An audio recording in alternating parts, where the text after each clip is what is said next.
Hello everyone, good evening and welcome to my channel Study Time.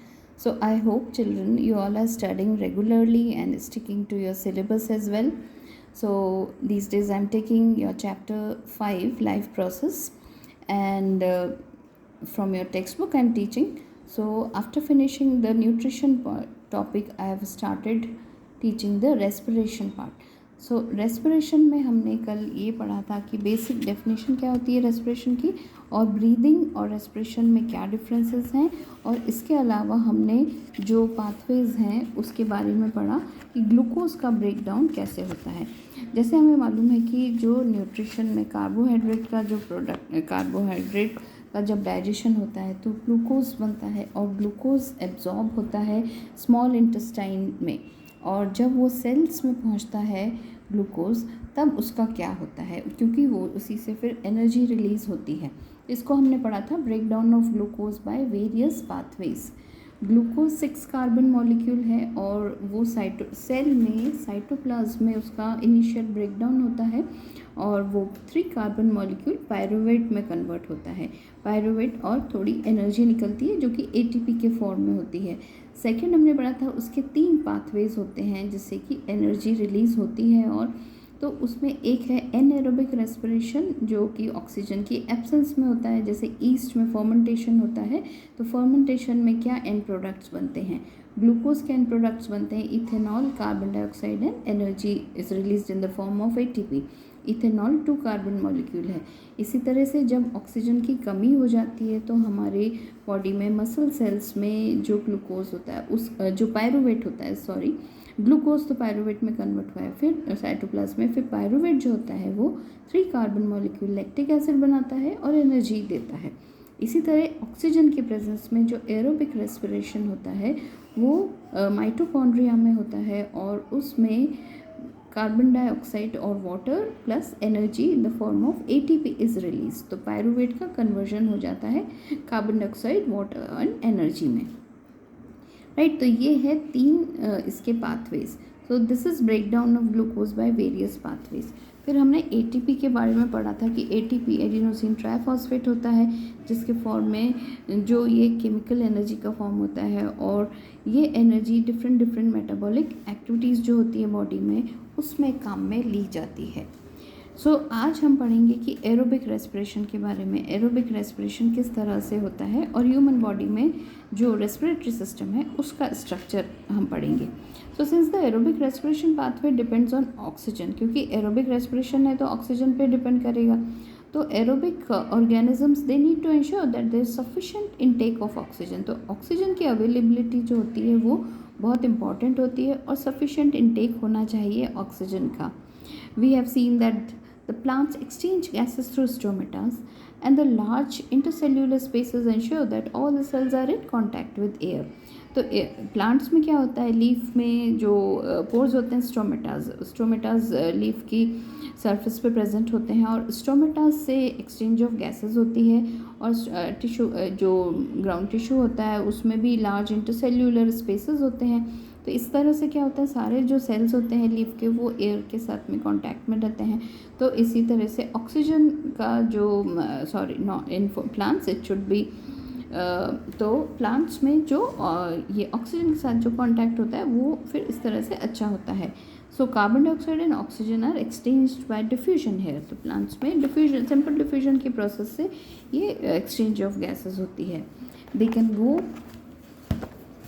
can go into the cells or away from them and out into the air. The direction of diffusion depends upon the environmental conditions and the requirements of the plants. तो इसी तरह से जो plants में diffusion की process से होता है एक्सचेंज ऑफ गैसेस। लेकिन रात को क्या होता है, at night when there is no photosynthesis occurring, carbon dioxide elimination is the major exchange activity going on. During the day, carbon dioxide generated during respiration is used up for photosynthesis. तो plants में इस तरह से होता है कि रात को जबकि फोटोसिंथेसिस नहीं हो रहा होता है तब कार्बन डाइऑक्साइड उसका एलिमिनेशन होता है और वही उसकी मेजर एक्सचेंज एक्टिविटी जो होती है वो प्लांट में चलती रहती है। और दिन के टाइम पे क्या होता है प्लांट्स में, ड्यूरिंग डे कार्बन डाइऑक्साइड जो रात को रेस्पिरेशन से जो जनरेट होती है वो यूज़ अप हो जाती है फोटोसिंथेसिस के लिए. Hence there is no carbon dioxide release. Instead oxygen release is the major event at this time. और इवोल्यूशन के बाद उसमें इवोल्यूशन जो होता है तो डिफरेंट जैसे इवोल्यूशन किस बेसिस पे होता है, जैसे नीड जो होती है, नीड के बेसिस पे इवोल्यूशन होता है. So animals have evolve different organs for uptake of oxygen from the environment and for getting rid of the carbon dioxide produced.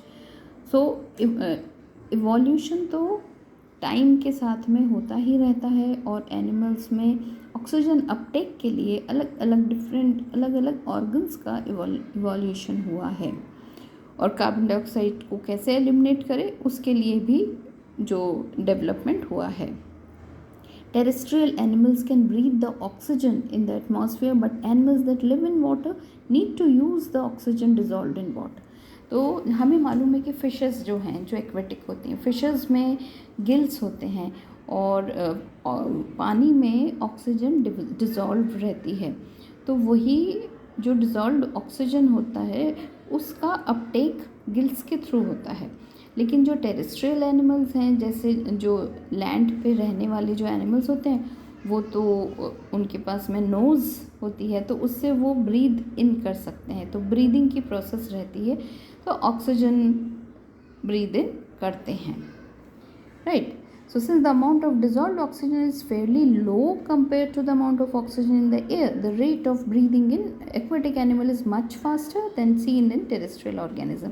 यही है कि जो अगर हम rate of breathing देखें तो फिशेस का अगर हम ऑब्ज़र्व करते हैं तो फिशेस क्या करती हैं, अपना मुंह ऐसे खोल के बंद करना, खोल के बंद करना, इस तरह से जो फिशेस में इस तरह से वो पानी जो होता है वो अंदर लेती है और वही पानी गिल्स के ऊपर एक ओपरक्यूलम जैसा कवर होता है, फिर वो भी अप डाउन करता है, वो भी मूव करता रहता है और पानी जो होता है उसमें से निकल जाता है और गिल्स में ऑक्सीजन जो होती है वो डिज़ोल्व्ड ऑक्सीजन जो होती है वो एब्जॉर्ब हो जाती है. लेकिन रेट ऑफ ब्रीदिंग जो होते हैं, rate of movement of fish mouth, या हम उसको बोल सकते हैं कि इस तरह से उसका जो इनटेक होता है ऑक्सीजन का वो बहुत ज़्यादा फास्ट होता है. अगर हम टेरेस्ट्रियल एनिमल्स से ब्रीदिंग की एक्टिविटी को कंपेयर करें तो एक्वेटिक एनिमल्स में ये बहुत ज़्यादा होता है, क्योंकि जो अमाउंट ऑफ ऑक्सीजन डिज़ोल्व होती है वाटर में वो बहुत कम होती है as compare to oxygen present in air, right. So that is it. Now terrestrial organisms use the oxygen in the atmosphere for respiration. The oxygen is absorbed by different organs in different animals. So all these organs have a structure that increases the surface area which is in contact with the oxygen rich atmosphere. So since the exchange of oxygen and carbon dioxide has to take place across the surface is very fine and delicate. And in order to protect the surface, it is usually placed within the body. So there have to be passages that will take the air in this area, and in addition to this there is a mechanism for moving the air in and out of this area where the oxygen is absorbed. So अब हम पढ़ने वाले हैं human beings में जो respiratory organ है उसके बारे में.